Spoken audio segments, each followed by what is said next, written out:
Indo-American relations had reached a surprising nadir under the Biden administration. Why? For the last 2 decades plus, Indo-US relations seem to be on the upswing. And why? Because now, rather than just a congruence of democratic values, liberal values, etc., there was a congruence of Indo-American geopolitical interests, right? And this was focused upon the very threatening rise of China, which seemed to pose a threat both to India and the United States, and hence drew them much closer. They now had not just shared values, but shared geopolitical interest. Unfortunately, when the Biden administration came, right from the word go, it was hell-bent upon carrying out a major paradigm shift. Instead of a pivot to China, it wanted to pivot back to Europe and focus all its energies in a war of choice, a proxy war of choice with Russia. The plan was to poke Russia in the eye till it was forced to invade Ukraine, and then use it, take out its well-tried playbook to paint Russia as the aggressor and impose a massive set of unprecedented economic sanctions against Russia. Now, these economic sanctions were designed to destroy the economy of Russia and cause a regime change in that country.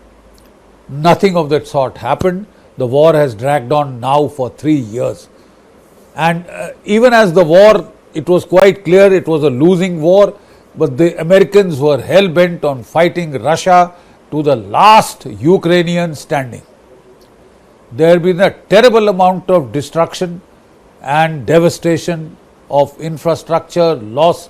About 8 to 900,000 people have been killed on both sides in that fratricidal war, over 1 million casualties, I would think. And the Americans seem to be losing that war very palpably, very clearly. And the more the war was seen as being lost, as a lost cause, there was more panic and digging in on the side of the Biden administration, which now got into a very fierce, you are either with us or you are against us kind of a mindset. And as part of that, it decided to put major pressure on India, negative pressure on India to take sides. India was quite clear that look, the war in Russia is none of our business. We have no problems with Russia. If the Americans have problems with Russia, they should solve it with that country. Why drag in the others? But the United States was clear, there is no neutrality in this war. When America is fighting a war with Russia, even a proxy war, everybody has to line up and play ball. Because that did not happen, India held to its guns. Therefore, we found America piling up geopolitical pressure against India via Bangladesh, colored revolution, coup, via Khalistan, via Kuki land, via a base in the Bay of Bengal on St. Martin's Island, and then of the defense deals that India had signed in that halcyon phase of good relations when there was congruence against China. The most crucial jet deal was given, was scuttled by the Americans, causing a severe problem for the Indian Air Force.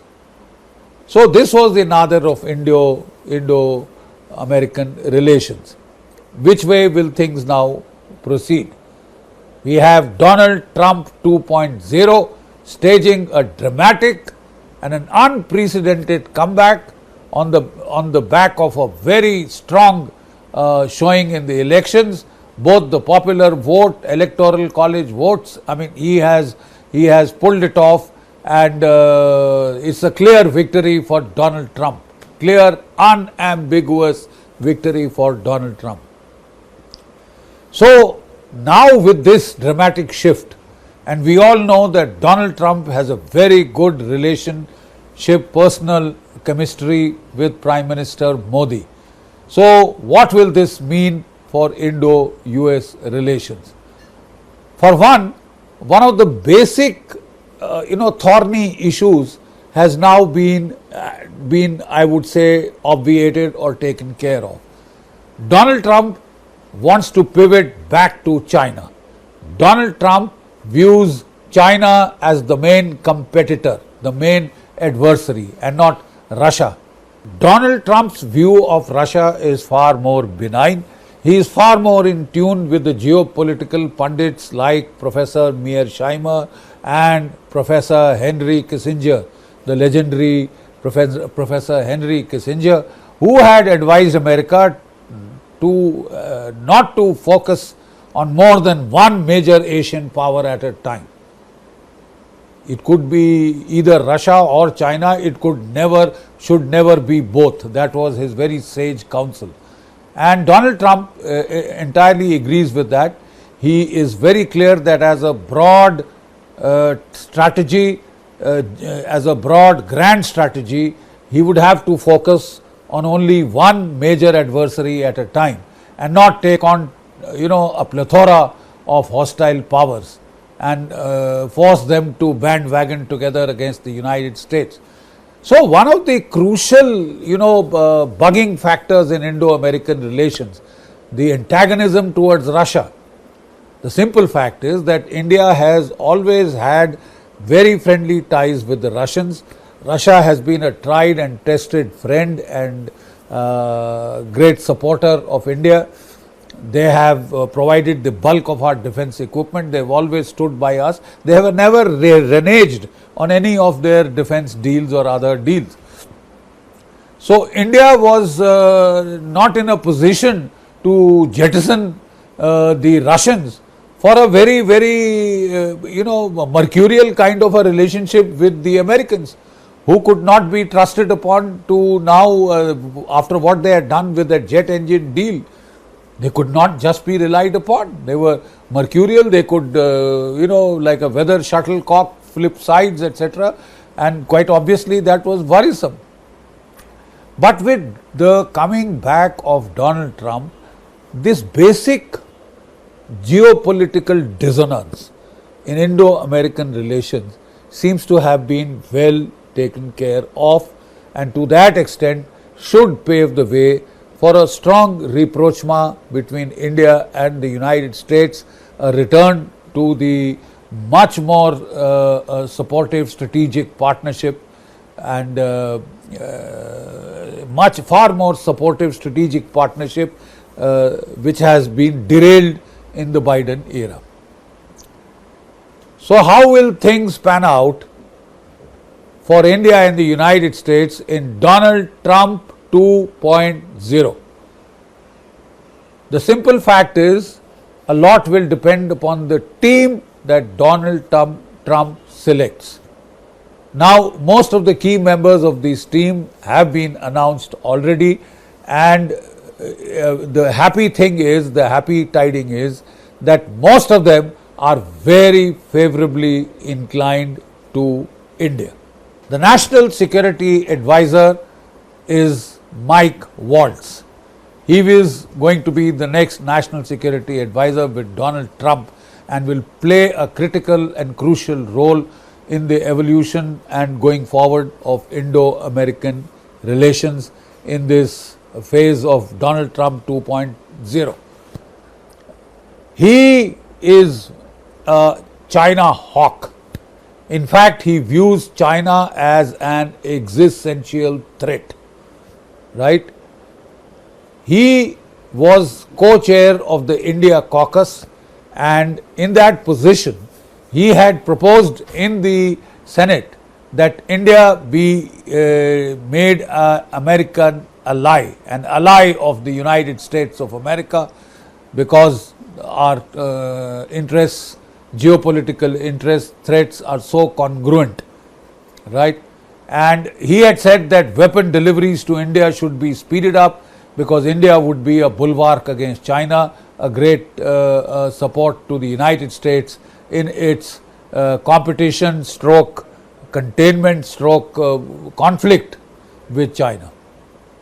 So to that extent, he is very favorably inclined towards India. He is cognizant of the Indo-Russian relationship, and he has no objections with that. So he would be a very supportive factor in a better unfoldment of the relationship than had occurred under the watch of President Joe Biden. Next, we have the head of the American intelligence, the intelligence czar. She has been, this has been announced as Tulsi Gabbard. Tulsi Gabbard is a practicing Hindu, a member of the ISKCON, a devout Hindu she is, and very articulate. She was a member of the Democratic dispensation. She had stood for president against Joe Biden, and thereafter she had left the Democratic dispensation because she felt it was getting involved in far too many wars for the good of America or the world. She is now being made in charge, made the head of American intelligence. Let's not forget that she is one of the, along with Donald Trump, she is one of the few Americans who directly has spoken out against the atrocities against the Hindus in Bangladesh. So has President Donald Trump.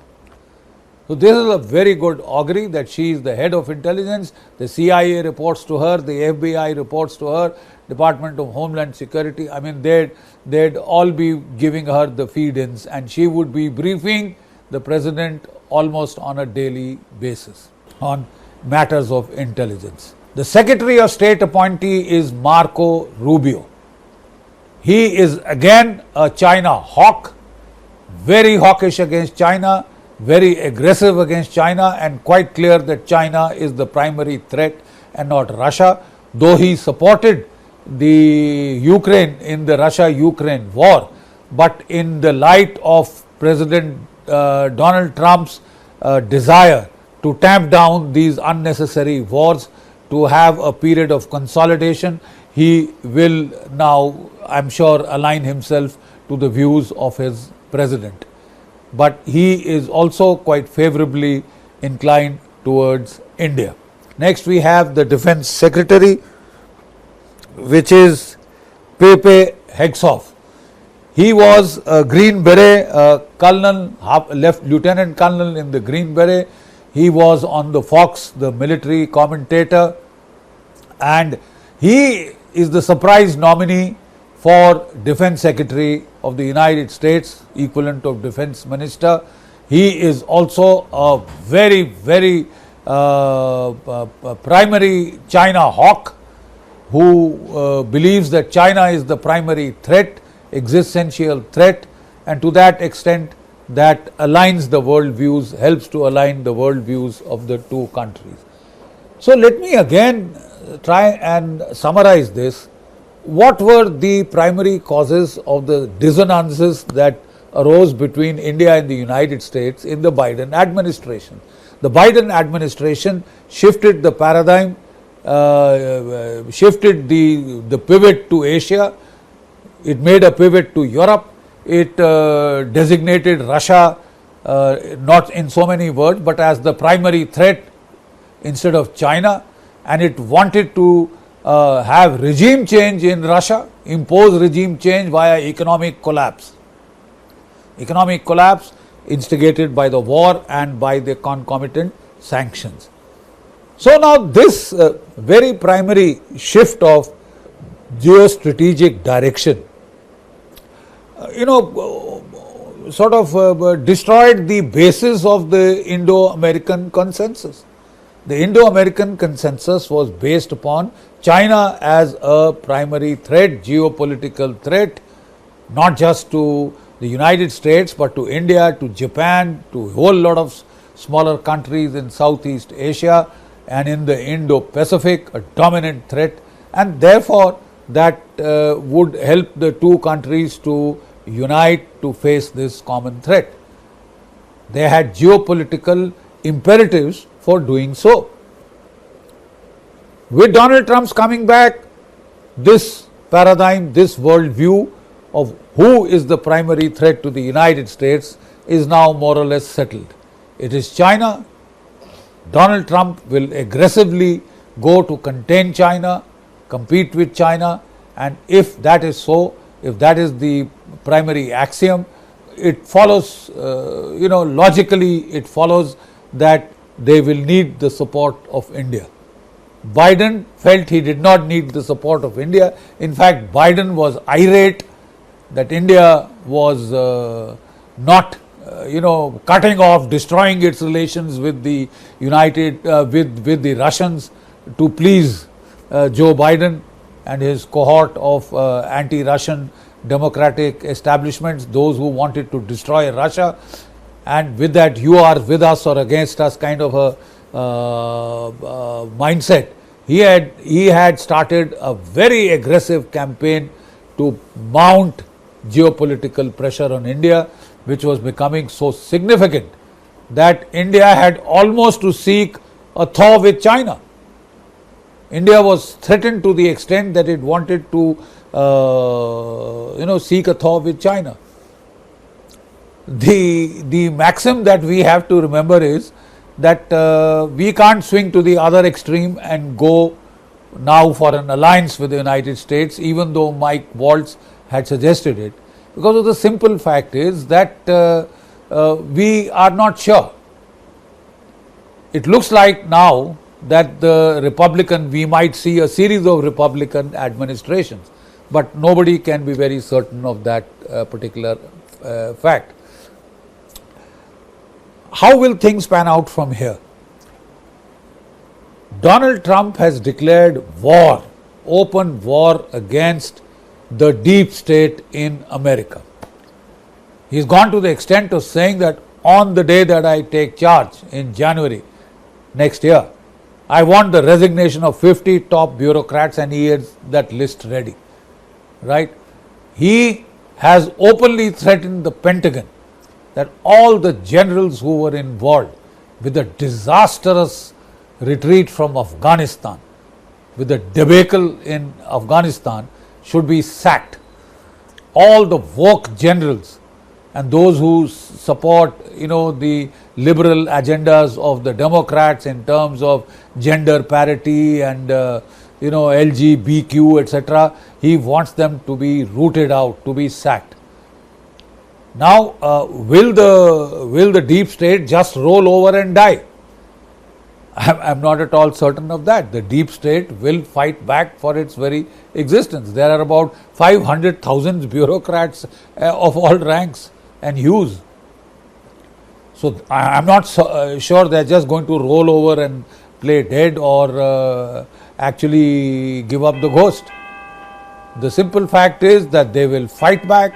They're already planning to do so, and the fact of the matter is that the Pentagon, there are leaks in the American press that the generals are getting together to decide how to disobey orders, how to react against orders which they believe are illegal, or Donald Trump is crossing the red line. They are talking of this kind of a thing openly in a democratic dispensation.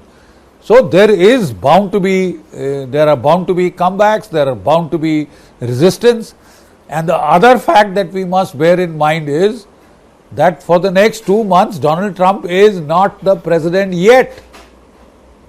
He is not yet the president of the United States, not in a position to give the orders. Can the outgoing democratic dispensation try and muddy the waters for him, try and create situations for him, either in Ukraine or in the Middle East, which can be sources of embarrassment? That is well on the cards. There are even insinuations in the American press that Joe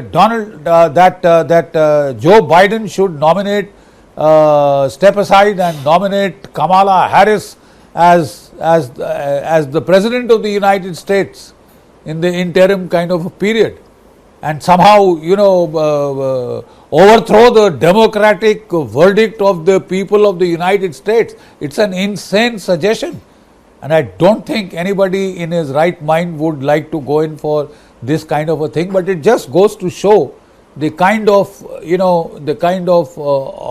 opposition that they are trying to ramp up against Donald Trump and his agenda to destroy the deep state in America.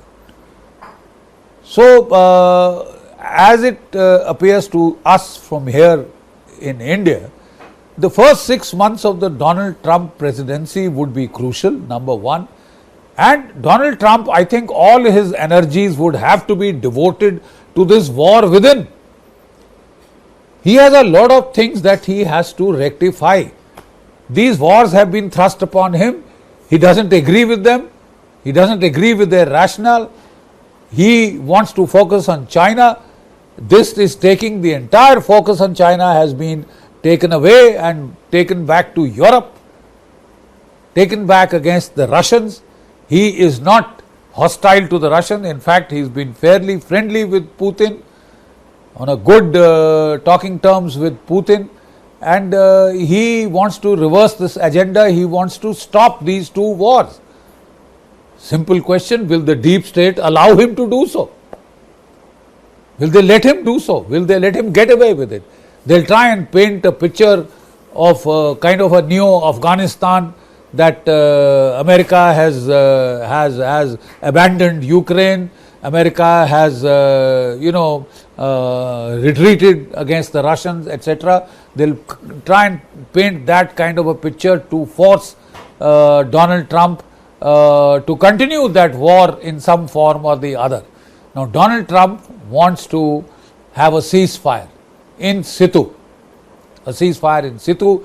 He wants to put pressure on Zelensky to accept that loss of territory and have a ceasefire in situ. And then there was talk of a proposal that there would be a demilitarized zone, that it should become a frozen conflict with a demilitarized zone manned by European nations. I don't think that part would at all be acceptable to President Putin. Even if you talk of a UN manned demilitarized zone, that may possibly pass muster. But European troops being inserted into there, and he wants a clear indication that the Ukraine will never be allowed to join the NATO. Now, quite obviously, the NATO countries are very upset. Ukraine is deeply upset. He's threatening to go nuclear. He's trying to offer himself as a kind of Cuba, as it was of a kind of a Sparta, which will go around fighting all the little wars in Europe and elsewhere on behalf of America. He thinks he's become a military power of consequence, but he still has to face the Russians. That war ain't over as yet. So, whether this war, Donald Trump wants to conclude this war, I think he should be able to do it, but the deep state in the United States, in America, will give him a run for his money. He will have to fight hard to achieve that outcome, but it will be essential for him to achieve that outcome. Donald Trump is far more favorably inclined towards Israel. He is quite hostile to Iran, has always been. And there is a school of thought which says that he might even permit Israel to go all out and deal some mortal blows to Iran's nuclear infrastructure, Iran's petrochemical infrastructure, before Donald Trump takes charge. But the problem is that the moment you go in for target sets like that, that war is going to widen, and then winding it down or bringing it to a close might prove to be very, very difficult once it winds out of control. And Biden may precisely try to force this kind of a problem for Donald Trump when he takes charge, so that he hands him over a crown of thorns. That would be his endeavor, despite all the bonhomie that was showed in the fireplace chat of the transition phase, etc. But this is not beyond the Democrats. So whether Donald Trump would be able to put an end to these two ongoing wars is what he would aim for, endeavor for, but is a big question mark. But he will have to try for that. If he wants to go as per his plan, he doesn't want to be scattered in all directions, in conflicts in all directions, conflict abroad, conflict at home, war with the deep state, war with Ukraine, war in the Middle East, and then possibly tensions on the rise with China, then he will have to be very, very clear and pragmatic about his overall strategic direction. If he wants to pivot back to China, he'll have to stop the war in Russia and Ukraine. He wants to pivot back to China, even the Middle East is a military digression. Let's face that squarely. Number two, Donald Trump has his job cut out. The limits of American power have been shown by the overreach of President Biden, Joe Biden. He took on a war in Europe, he took on a war in the Middle East, he was almost keen to provoke a third war with China. I mean, this kind of hubris was incredible.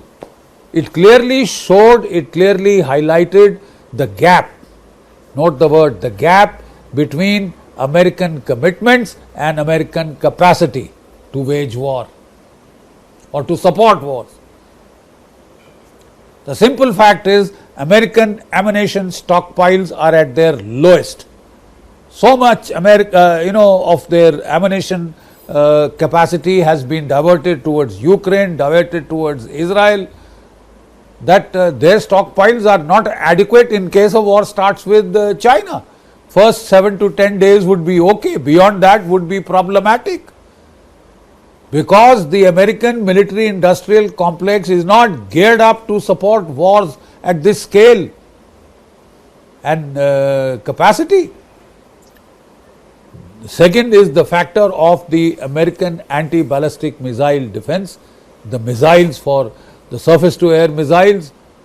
These have been this inventory has been dangerously depleted, fighting the Houthis, supporting the Ukrainians to defend themselves against incoming Russian missiles, against Houthi missiles, against Hamas missiles, against Iranian rockets and missiles. Dangerously depleted, you will have to replenish these stocks. The American nuclear capability will have to be modernized. The Russians have taken a lead in many fields, especially hypersonic delivery means, which none of the American defense systems, Israeli defense system, can stop hypersonic missiles. No Ukrainian defense system has been able to stop hypersonic missiles, nor have the Israelis been able to stop them with all the American equipment at their disposal, nor the Ukrainians. So they will have to modernize their nuclear arsenal, and from what we understand of the writing so far that we have seen come from the Republican side, Donald Trump wants to restore American deterrence. He wants to talk from a position of strength, right? And for that, he'll have to increase the American defense budget. He's trying to, save money on the American government. Cut. That is why he's put Elon Musk and Ramaswamy to cut the government, reduce government expenditure by 2 trillion so that he can reinvest that towards enhancing American defense capacities. The defense budget will have to be raised from the present 3% of the GDP to almost 5% of the GDP. Then he has to fulfill his promise to the American electorate. He has promised them a better economy which will put food on the table, which will cheapen make housing more affordable. Housing costs are going through the roof because of environmental enactments and the rest of it. There are the number of homeless people in the United States. It's horrifying to see is on the rise. Costs of oil, costs of gas on the rise, and this is what has cost the Democrats the elections. So if Donald Trump doesn't want the Republicans to lose the next election, he will quite obviously have to attend to the American economy, and for that he does need a period of peace and quiet. So loss of face, etc., all the accusations that may be thrown at him for trying to stop these two wars, he must stop these two wars for the time being, at least. If he wants to focus on the economy, if he wants to focus on rebuilding American deterrence, and if he wants to pivot to China. That is what will help repair Indo-American relations, because these are in a fairly bad shape. They couldn't be worse, frankly. They couldn't be worse. This is how Biden has left them, in tatters, absolutely. So a number of the steps that Donald Trump will have to take will be to restore India's shaken confidence, and all the hostile steps. Pakistan, he had a soft corner for Imran Khan, but the simple fact is that he was only at that point in time in his last administration, he had to get out of Afghanistan and he needed Pakistani support. He doesn't need it any longer. So what does it mean for India? It means for India that the first 6 months would be crucial.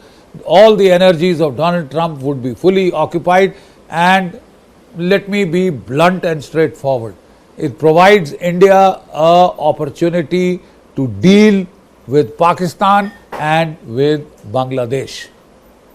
It provides us a golden opportunity to deal with Pakistan and Bangladesh. I don't think Donald Trump would be too concerned. Last time also it was Donald Trump who gave the nod and wink for India to go for surgical strike and air strike in Balakot. So if India wants to tamp down on the terrorism coming from Pakistan and on the needless provocations coming from Bangladesh, these 6 months are the best period. We've had a temporary thaw with China. I think we should use it to deal with Pakistan and to deal with Bangladesh if necessary. Thank you.